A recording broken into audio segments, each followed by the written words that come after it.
오늘 말씀은 소중한 자라는 제목으로 말씀을 드리고자 합니다. 여러분 주보에 한 사진이 올라와 있을 겁니다. 그 사진을 잠시 보시면서 들으시면 좋겠습니다.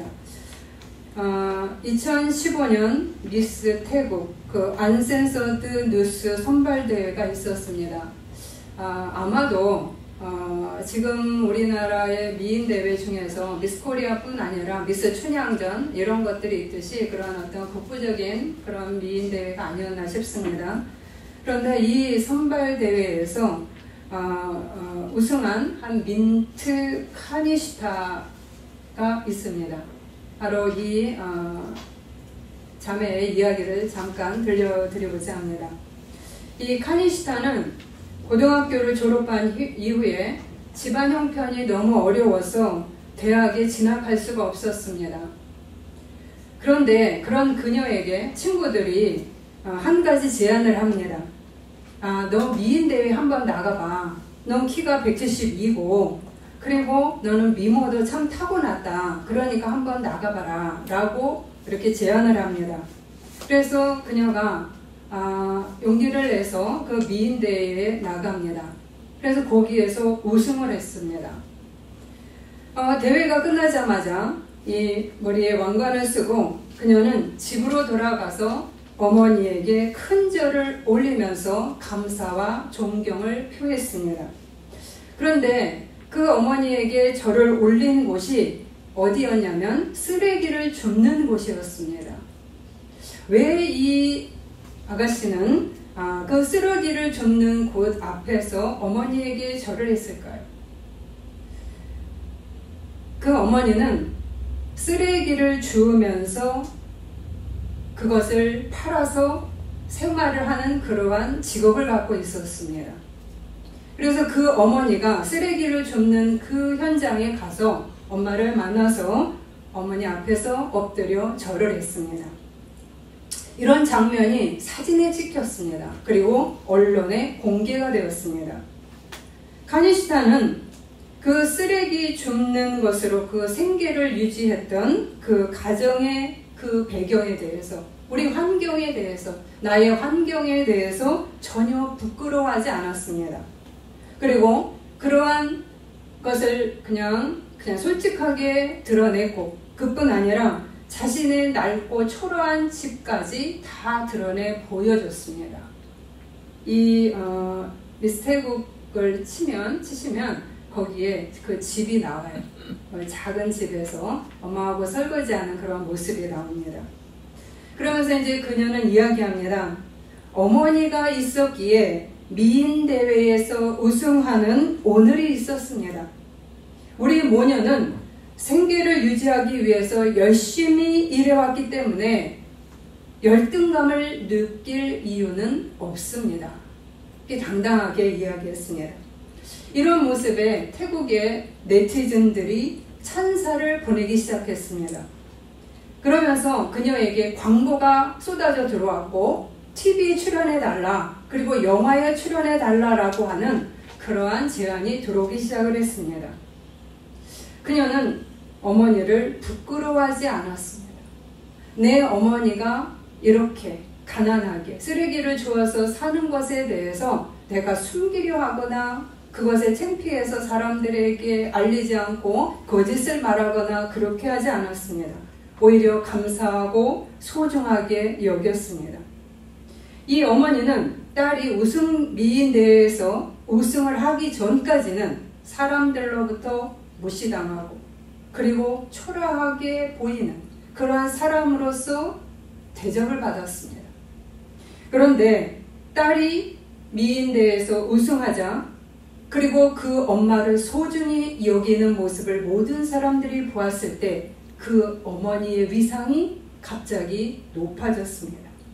이제 무시하고 초라하게 여겼던 그 여인이, 그 어머니가 모든 사람들에게서 존경의 대상이 된 겁니다. 이렇게 우리가 누군가를 소중히 여기고 존중히 여길 때 그 위상이 얼마나 높이 올라갈 수 있는지 보여주는 사례입니다. 서로 상생하는 거죠. 딸은 딸대로, 그냥 얼굴만 이쁜 애가 아니라 참 기특하네. 어머니는 고생하셨네. 고생하시면서도 처음으로 기죽지 않고 당당하게 그 딸을 키워내셨네. 이 딸을 두신 어머니 너무나 행복하시겠어요. 서로가 높여지는 그러한 것이 바로 서로를 소중히 여길 때 이루어지는 것입니다. 오늘 말씀에서도 몇 명의 사람이 등장을 합니다. 아합 왕과 엘리야 그리고 사르밧 과부입니다. 특히 사르밧 과부는 그 당시 가장 무시당하고 그리고 가장 존중받지 못하는 그러한 가난한 사회 저층의 여인이었습니다. 그런데 이 세 부류의 사람들에게 어떤 일이 벌어지고 있는가? 오늘 이 말씀을 드리고자 합니다. 이들에게 있어서 소중히 여기면 무엇을 의미하는가? 그리고 우리는 어떻게 반응하고 있는가? 오늘 이 말씀을 보시고자 합니다. 오늘의 말씀의 배경은 아합과 이세벨이 통치하던 시기로 올라갑니다. 아합의 통치 기간 동안에 왕비 이세벨이 우상 숭배를 이스라엘 전체에다 전부 다 퍼뜨려 놓습니다.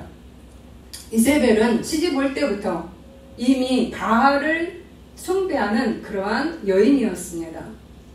아합 왕이 이 이세벨과 결혼함과 동시에 하나님의 신앙을 던져버립니다. 하나님을 소중하게 여기지 않고 오히려 바알 신앙을 받아들이면서 그 이스라엘의 수도 사마리아에 바알 신전을 세우고 아세라 신상을 세웁니다. 왕상, 그러니까 열왕기상 16장 31절에서 33절에 보면 이렇게 나옵니다. 아합이 이세벨을 아내로 삼고 가서 바알을 섬겨 예배하고 사마리아에 건축한 바알의 신전 안에 바알을 위해 제단을 쌓으며 또 아세라 상을 만들었으니 그는 그 이전에 이스라엘의 모든 왕보다 심히 이스라엘 하나님 여호와를 노하시게 하였더라. 하나님을 밀어냈습니다. 하나님을 소중히 여긴 것이 아니라 하나님을 가치없게 여기면서 더 소중하게 여기는 바알 신상을 예배했습니다. 여기에 대해 엘리야 선지자가 아합 왕에게 맞서기 시작합니다. 17장 1절입니다. 내가 섬기는 이스라엘의 하나님 여호와께서 살아계심을 두고 맹세합니다. 내 말이 없으면 3년 반 동안 비도 이슬도 있지 아니할 것입니다. 엘리야는 하나님을 밀어내지 않았습니다. 엘리야는 하나님을 가장 소중하게 여겼습니다. 그래서 아합과 이세벨이 이 하나님을 밀어내고 자신만 밀어내는 것이 아니라 이스라엘 전체가 하나님을 밀어내도록 한 이러한 악에 대해서 그냥 가만히 있을 수가 없었습니다. 그래서 담대하게 앞에 나가서 아합 왕에게 이야기를 한 겁니다.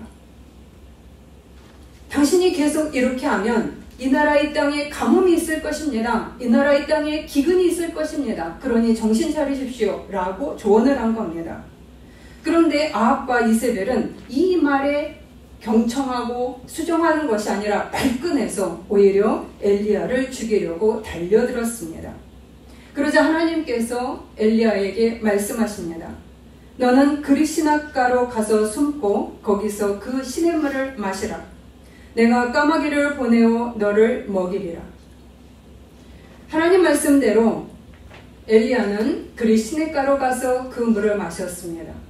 그리고 하나님께서 까마귀를 보내어 엘리야에게 일용할 양식을 보내셨습니다. 그런데 점차 가뭄이 더 심해집니다. 그래서 시내가 말라버렸습니다. 이에 하나님은 다시 명령하십니다. 너는 시돈에 속한 사르밧으로 가라. 그곳의 과부에게 음식을 주게 할 것이라. 그래서 엘리야는 하나님의 말씀을 따라 사르밧으로 갑니다. 거기서 엘리야는 사르밧 과부를 만납니다. 그것이 오늘 말씀의 내용입니다.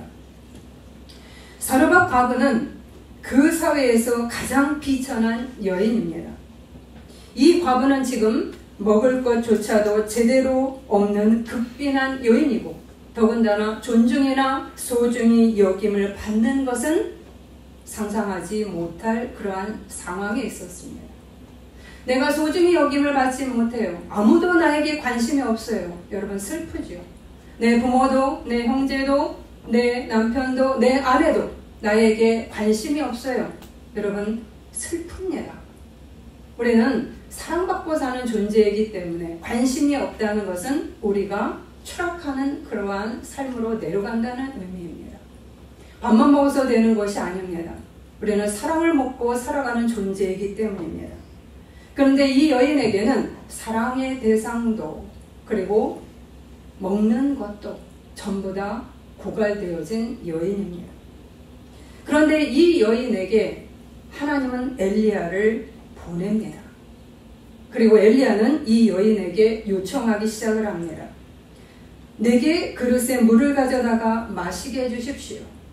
나에게 물 좀 주십시오 라고 이야기한 겁니다. 물은 아직까지 시돈 지방에 그래도 좀 남아 있었습니다. 그래서 여인은 물을 떠다 줍니다. 그런데 엘리야는 이 물을 마신 후에 이보다도 더 큰 요청을 합니다. 청하건대 내 손에 떡 한 조각을 내게로 가져오라. 우리는 개역개정을 보면 엘리야가 이 여인에게 무례하게 명령을 하는 것 같이 보입니다. 그런데 그렇지 않습니다. 청하건대 부탁하는 겁니다. 공손하게. 여러분 나보다 못한 사람에게 물 좀 갖다 줘.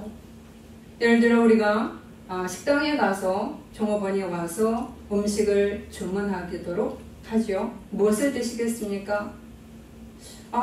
종업원이네. 나보다 한참 미치네. 그럴 때 반말을 탁탁 해대면서 함부로 대할 때 우리는 그 사람의 인격이 드러나지요.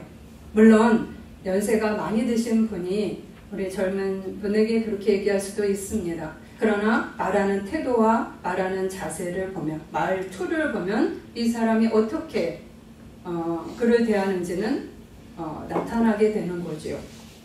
여기에서 청하건대 굉장히 하찮고 가난한 옷차림에 가난한 모습을 한 이 여인에게 엘리야는 내게 줘라 이렇게 한 것이 아니라 청하건대 나에게 기왕이면 떡도 한 조각만 가져다 주세요 라고 이야기하는 겁니다. 공손한 부탁을 했다는 겁니다.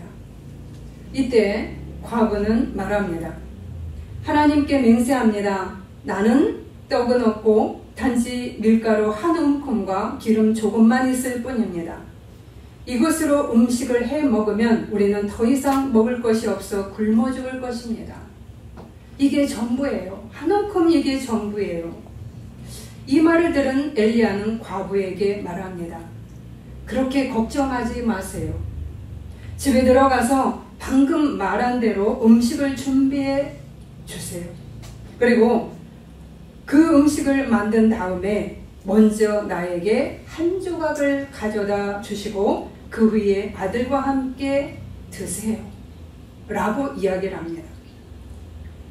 이스라엘의 하나님께서 나에게 이렇게 말씀하셨어요. 여인에게 이야기하죠. 내가 이 땅에 비를 다시 내릴 때까지 통에 밀가루가 떨어지지 않을 것이고 병에 기름이 마르지 아니하리라. 이렇게 말씀하셨어요. 이 여인에게 얘기합니다. 그래요. 가난하시죠. 지금 돈 하나도 없으시죠. 지금 힘드시지요. 내일 내 목숨이 어떻게 될런지 두려우시지요. 그럼에도 불구하고 오늘 마지막 남은 이것을 나에게 좀 주세요. 먼저 주세요. 왜요? 그러면 저에게 먼저 주시면 하나님 앞에 먼저 드리면 하나님께서 당신의 밀가루가 떨어지지 않고 병에 기름이 마르지 않을 거예요. 이렇게 이야기한 겁니다. 여러분 우리가 지독한 가난 속에서 마지막 끼니를 달라고 하는 그 요청에 우리는 누구나 쉽게 아멘으로 대답하기가 어렵습니다. 그렇죠? 이것이 나의 마지막 한 달 생활비인데 이것을 내가 헌신하면 내가 어떻게 될까? 두려운 마음이 생기죠. 내일이 당장 답답한데 이것을 하나님 앞에 드리라고 하면 어떻게 해야 되는가?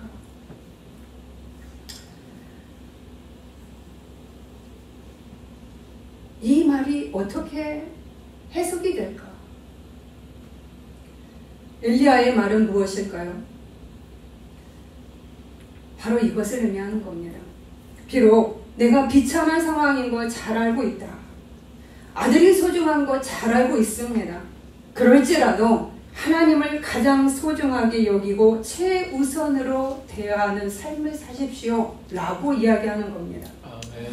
하나님을 먼저 가장 우선순위에 두십시오. 아멘. 무엇보다도 1순위에 두십시오. 그럴 때 기근에서도 살리심을 받는 일이 벌어질 것입니다 라고 말하는 겁니다. 아멘. 이러한 요청에 여러분 순종하실 수 있을까요? 아 정말요? 아 이론으로는 압니다. 네, 말씀에서 그렇게 이야기한 거는 제가 압니다. 그런데 제게 그런 일이 일어날까요? 과연요? 글쎄요. 잘 안 믿어지는데요. 여러분 일반적으로 이렇게 대답하는 분들이 많을 줄로 압니다. 내가 그런데 찔리실까요? 예, 옆 사람도 찔릴 겁니다. 앞분도 똑같이 나도 그런데 라고 생각할 겁니다. 순종이 쉽지 않지요. 그런데 이 여인은 순종하기로 결단을 내립니다. 그녀는 엘리야의 말대로 했습니다. 그러자 놀라운 일들이 벌어지기 시작합니다.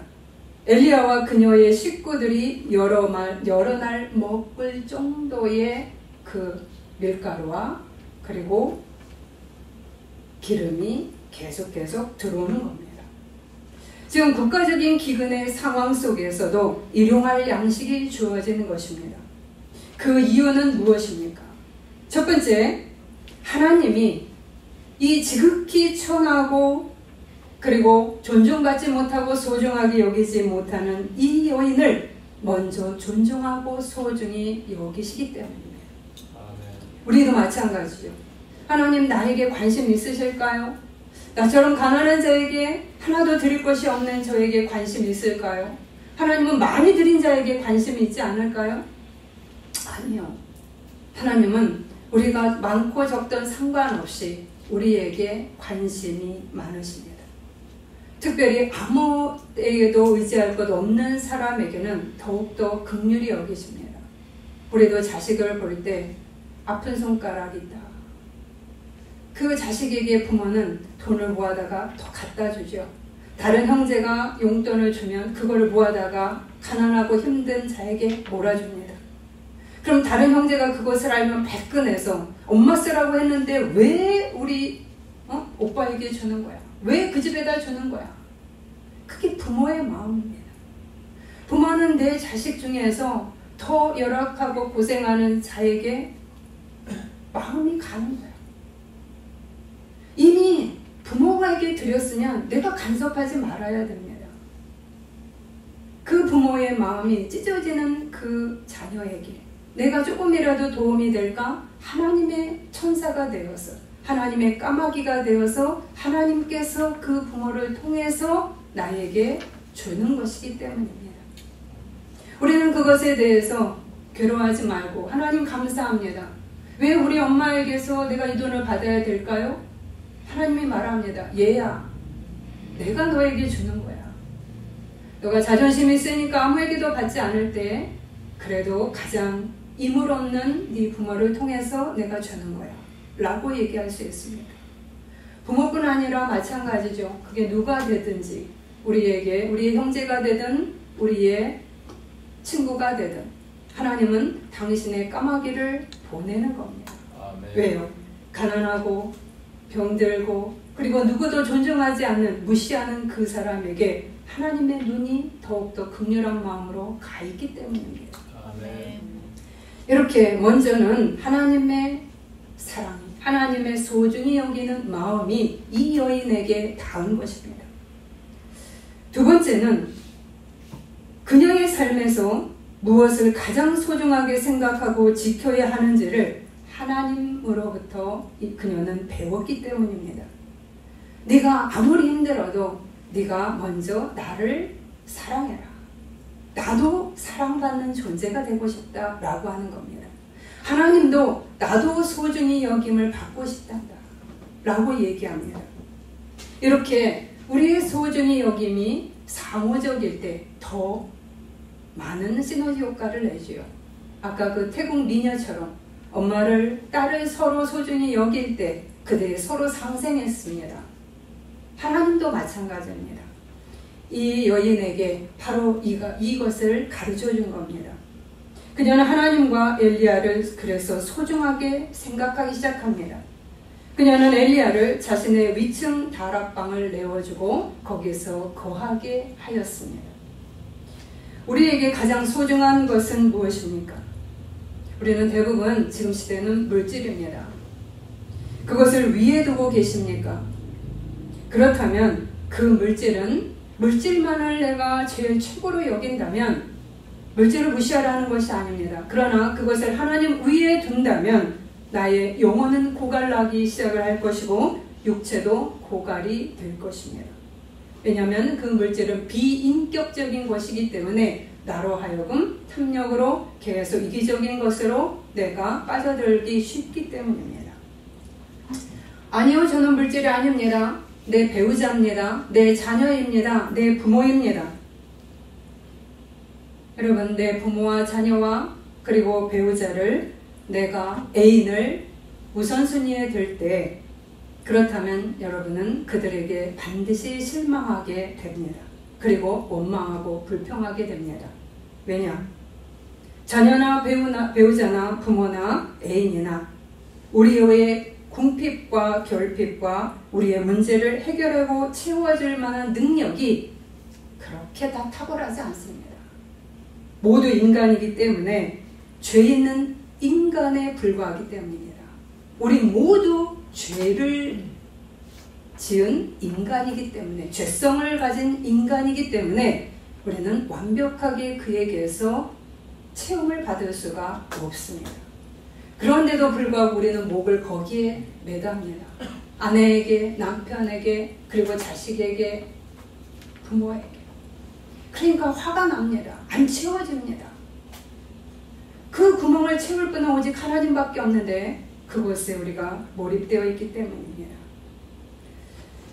그런데 하나님을 우리가 최우선순위에 둔다면 무한하신 그 하나님과 놀라운 능력이 다양한 방법으로 우리를 채워나갈 것입니다.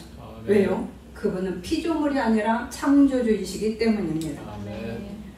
가장 소중히 여기고 절대 빼앗기지 않아야 할 것이 바로 하나님임을 기억하셔야 합니다. 아멘. 여인은 이것을 깨닫고 순종한 것입니다. 여러분도 이 자리에 놓으시기를 바랍니다. 아멘. 그런데 이 여인에게 갑자기 큰 사건이 발생했습니다. 아들이, 여러분 아무리 하나님이 소중해도 내 가족이 소중하지요. 이 아들이 병들어 죽은 것입니다. 여인의 정신이 없어집니다. 자신의 소중한 아들이 죽었습니다. 미래가 없어졌습니다. 절망이 몰려옵니다. 그 아들 하나가 유일한 나에게 피부채로서 내게 그나마 살을 맞대면서 위로가 되는 존재였는데 이 아들이 병들어 죽었습니다. 여러분, 왜 이런 일이 발생할까요? 하나님을 잘 믿었는데 왜 이런 일이 발생할까요? 우리 인생에는 우리 계획에 없던 일이 발생하기도 합니다. 여러분, 하나님을 믿으니까 나는 병 안 걸릴 거야. 나에게는 환난이 없을 거야. 그리고 절대 안 아프고 내 집 식구도 잘 될 거야. 여러분, 이 땅에 사는 동안 그렇지 않습니다. 이 땅은 죄가 있는 곳이고 우리가 죄성을 가진 존재이기 때문에 우리에게는 언제든지 어려움이 닥칠 수가 있습니다. 하나님을 믿는 자들에게도 환난은 존재합니다. 그런데 그 환난 가운데서도 우리가 어떻게 해야 하는지를 선택하는 것은 바로 우리에게 달려 있습니다. 아멘. 내가 하나님을 향해서 기도하며 부르짖을 것인지 아니면 원망의 화살을 하나님께 계속 돌릴 것인지 그것은 나에게 달려있는 것입니다. 우리는 대개 하나님을 원망하는 길을 선택하곤 합니다. 이 과부 또한 하나님과 엘리야를 원망하는 길을 선택합니다. 그녀는 아들의 죽음에 대해서 엘리야를 탓하기 시작을 합니다. 여인이 엘리야를 추궁합니다.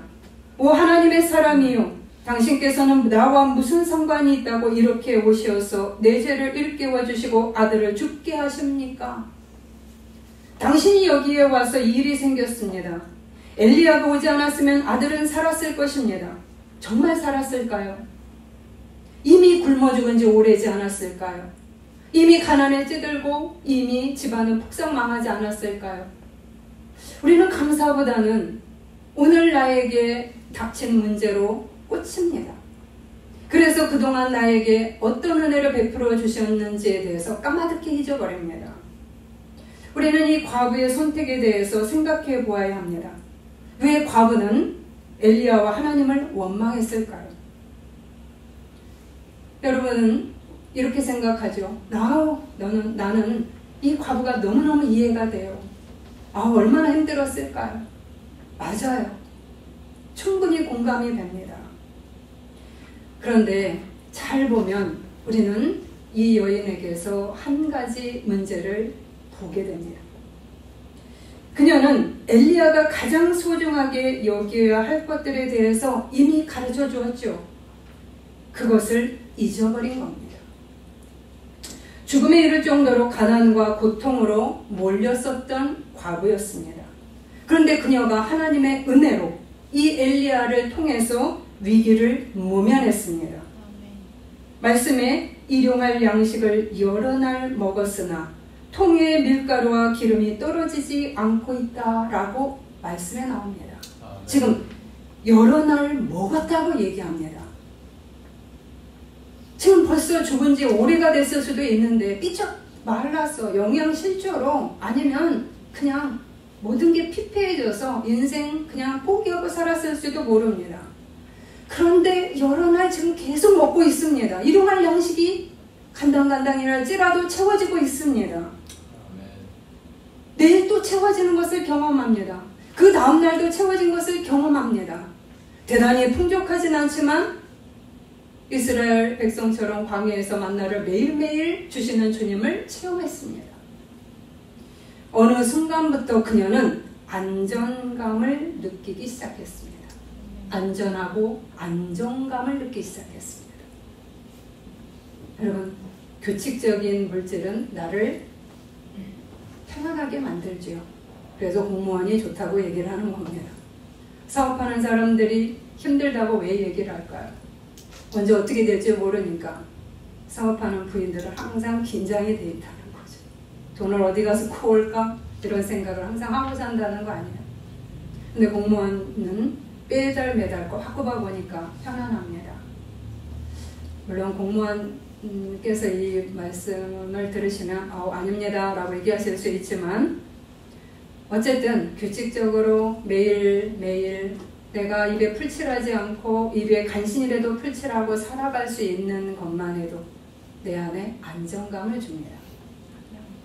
이 여인은 먹고 사는 문제가 어느 정도 안정되기 시작했다는 이야기입니다. 걱정거리가 조금씩 없어지기 시작했습니다. 극빈의 상황에서는 면했습니다.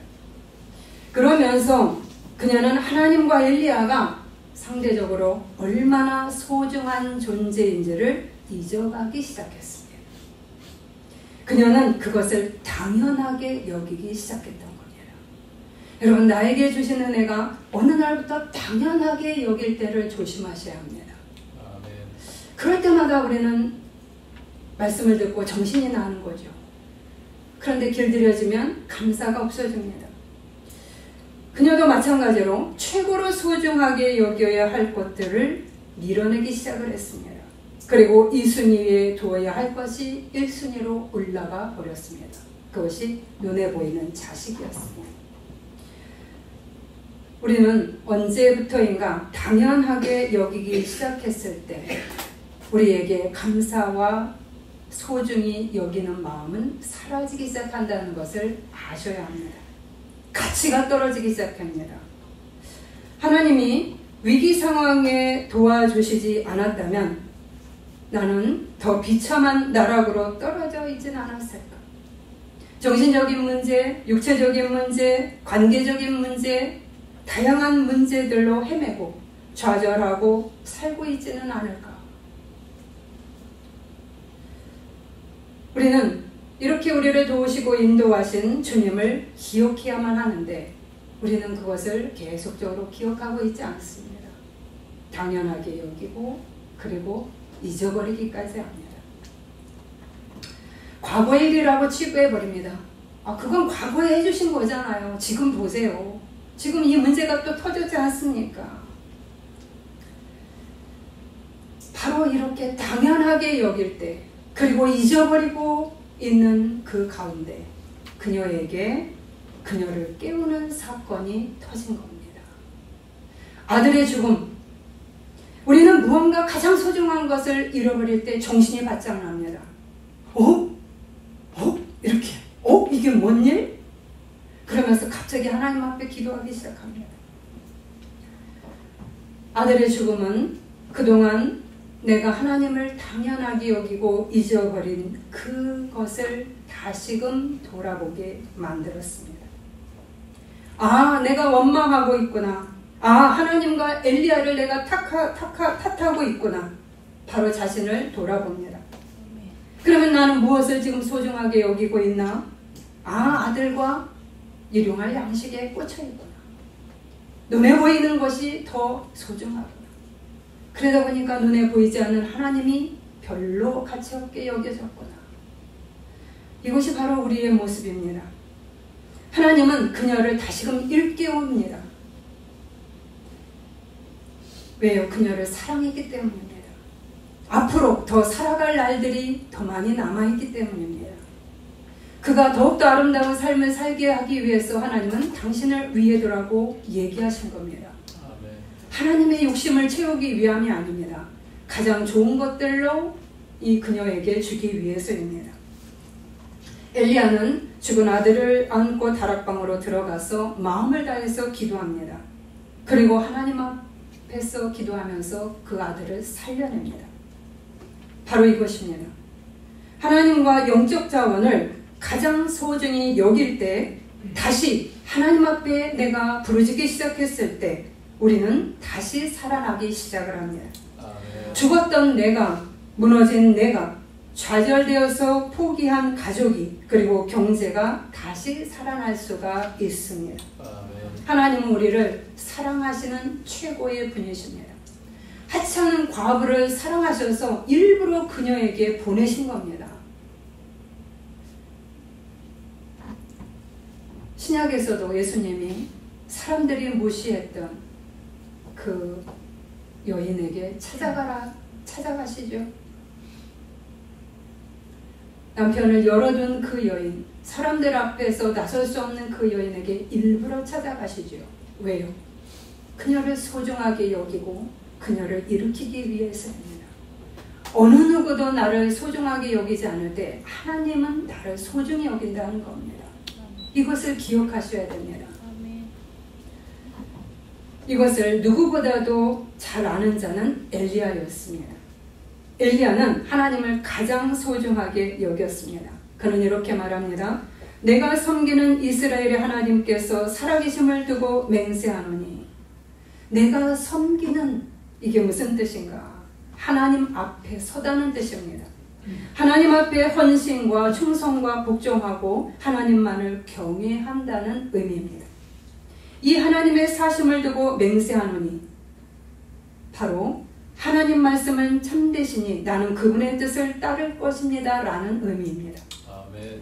엘리야는 극한 상황 속에서도 하나님을 의지했습니다. 여러분, 믿음이 좋은 사람이라 해서 어려움이 닥치지 않는 게 아닙니다. 엘리야는 아합 왕에게 바른 말을 했다가 지금 죽을 지경에 이르렀습니다. 그에게 기근도 똑같이 임했습니다. 그렇죠? 나라의 기근이 임할 때 이 사람만 배불리 먹고 있지 않았어요. 아합 왕은 배불리 먹었습니다. 그러나 엘리야는 기근이 그에게도 닥침을 경험했습니다. 그는 더군다나 아합 왕이라는 강한 왕에 의해서 지금 쫓김을 당하고 그리고 죽을 지경에 이르렀습니다. 이처럼 믿음이 탁월한 사람도 어려움이 닥칩니다. 그럼에도 불구하고 엘리야는 하나님을 뒤로 밀어내지 않습니다. 그 하나님을 붙듭니다. 아멘. 오히려 그 극한 상황 속에서 하나님 앞에 더 매달립니다. 아멘. 그때 하나님의 보살핌이 임한 겁니다. 아합의 폭각과 그 살해 위협 속에서도 그는 굽히지 않는 담대함을 경험합니다. 하나님이 주신 거죠. 두려워서 그에게 쭈그러드는 게 아닙니다. 우리의 환경에 내가 밀려 들어가고 우리 환경의 어려움이 나를 엄습해 올 때 내가 거기에서 쭈그러드는 것이 아닙니다. 오히려 하나님을 의지하니 내 안에 담대함이 생기는 것입니다. 아멘. 더군다나 기근의 상황 속에서 까마귀를 통해 일용할 양식을 공급하셨습니다. 까마귀는 죽은 고기를 먹는 동물입니다. 그런데 그 새가 양식을 날라다 주었습니다. 있을 수 없는 역사가 이루어진 겁니다. 아멘. 여러분, 우리의 까마귀는 어디에 있을까요? 여러분, 옆에 있어요. 하나님 나에게 천사 안 보내줬잖아요. 어떤 때는 천사를 옆에 붙여도 그 천사를 밀어내는 분이 계십니다. 그것이 내 형제일 수도 있고, 아까 내 부모가 될 수도 있고, 내 친구가 될 수도 있고, 목회자가 될 수도 있고요, 성도님이 될 수도 있어요. 우리는 서로 돕게 되어 있습니다. 그런데 내 자존심이 강해서 아니면 기분 나쁘다고 밀어냅니다. 우리는 까마귀를 분별하실 수 있어야 되죠. 이분이 나의 까마귀일 수가 있다. 바로 이 있을 수 없는 역사를 하나님께서 엘리야에게 하신 겁니다. 또 하나, 아합을 피해서 숨어야 할 곳이 있어야 됐습니다. 그런데 바로 하나님께서 사르밧 과부의 다락방을 열어주셨습니다. 아무도 찾지 않죠. 여러분, 가장 하찮은 여인의 집에 누가 들어오겠습니까? 이 여인이 이 엘리야를 공개하리라고 누가 알았겠습니까? 바로 이렇게 가장 하찮은 여인의 집의 문을 여옵니다. 거기에서 거처할 장소와 양식을 계속해서 제공해 주었습니다. 3년 반 동안을 거합니다. 그는 자기만 살지 않습니다. 가장 극한 상황에서도 그는 남을 도울 수 있을 정도까지의 마음의 사랑과 긍휼이 떠나가지 않았습니다. 이것도 하나님의 은혜입니다. 우리가 위험에 처하면 나를 보호하는 본능이, 자기를 보호하는 그 본능이 되살아나죠. 그럼에도 불구하고 서로 옆 사람을 돌보는 그 마음이 이 엘리야에게 떠나가지 않은 겁니다. 이것도 은혜입니다. 신앙인에게도 위기와 환난은 다가옵니다. 그럼에도 불구하고 하나님은 당신을 소중히 여기는 자에게 그 어려움을 헤쳐나갈 은혜를 주십니다. 아멘. 안정감을 주시고 능력과 악에 대항할 수 있는 힘을 주시고 일용할 양식, 내가 배불리게 먹지는 못할지라도 굶어 죽지는 않을 정도의 일용할 양식이라도 공급해서 주십니다. 아멘. 그리고 기근 속에서도 사랑을 나누어 줄 수 있도록 하십니다. 이것이 엘리야의 모습입니다.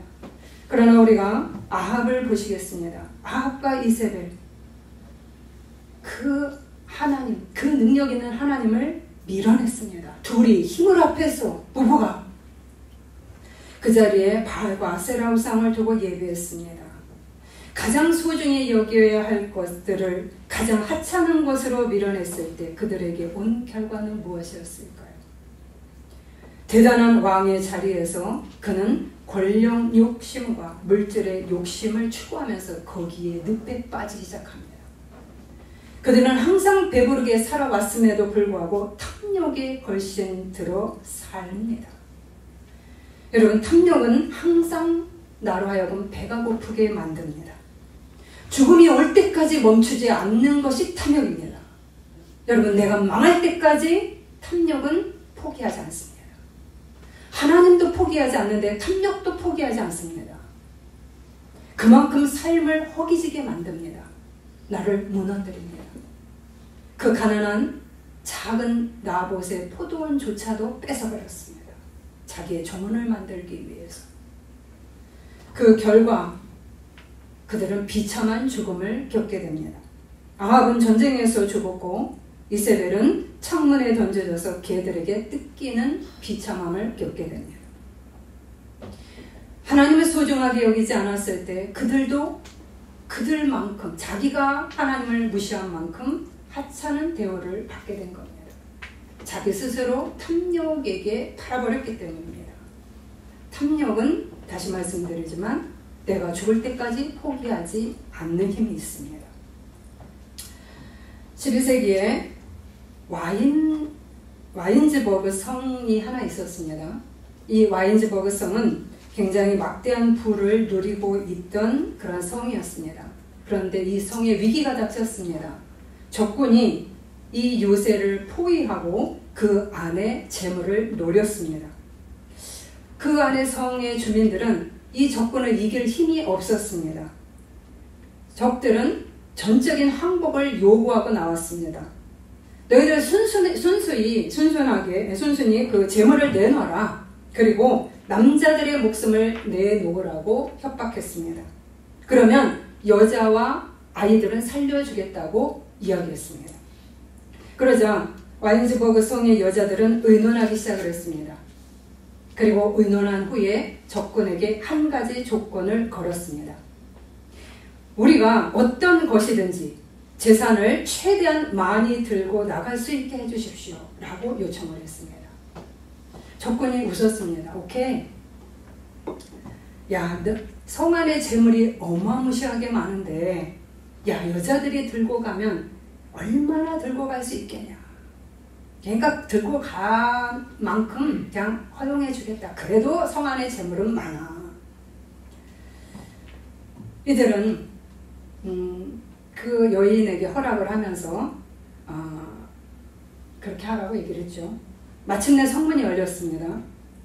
그런데 눈앞에 펼쳐진 광경에 적군은 할 말을 잃고 눈물을 흘렸습니다.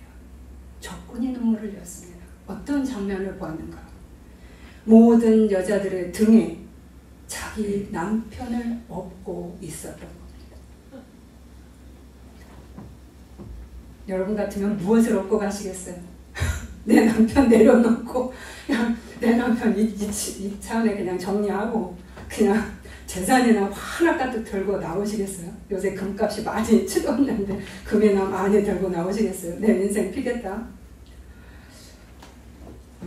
그런데 이 여인들이 등에 자기 남편을 업고 있었습니다. 자기 남편이 가장 귀했던 겁니다. 여러분, 우리 등에 업힌 가장 소중한 것이 무엇일까요? 여러분의 등에 남편도 업으셔야죠. 아내도 업으시고요. 우리는 이런 말을 많이 듣습니다. 아내는 업어줘요. 왜요? 남편이 대체적으로 몸무게가 많이 나가니까 남편 등에 쉽게 업힙니다. 그러나 여자 등에 남자가 업히는 일은 드물지요. 그러나 남편을 한번 업어보세요. 어우, 무겁네. 여러분, 남편의 짐이 무겁습니다. 남편의 삶의 짐도 많이 무겁습니다. 근데 아내들은 그 남편에게 기대기를 원하지요. 물론 반대인 집안도 있습니다. 여러분, 여러분의 등에 엎여있는 분은 누구일까요? 재물일까요? 남편일까요? 자식일까요? 부모일까요? 권력일까요? 그러나 잊지 마십시오. 내가 먼저 업어야 될 부분은 바로 하나님과 영적 자원이라는 것입니다. 아멘. 하나님을 먼저 가슴과 등에 여러분 업으시기 바랍니다. 안으시기 바랍니다. 하나님을 내가 등에 업어요? 우리 생각 못하지요. 왜요? 우리는 항상 하나님에게 업혀야 된다는 생각이 있습니다. 하나님은 크신 분이니까 나를 당연히 너끈히 업을 거라고 생각을 하죠. 여러분, 예수님께서 십자가를 지고 걸어갔을 때 구레네 시몬이 그 십자가를 잠시 대신 지었습니다. 그 예수님이 지신 십자가를 그가 지었을 때 너무 무거웠습니다. 여러분, 하나님의 어깨도 무겁습니다. 우리도 다 달라붙어 업히면 여러분 다 업히잖아요. 하나님을 업어주겠다는 생각을 누가 해요?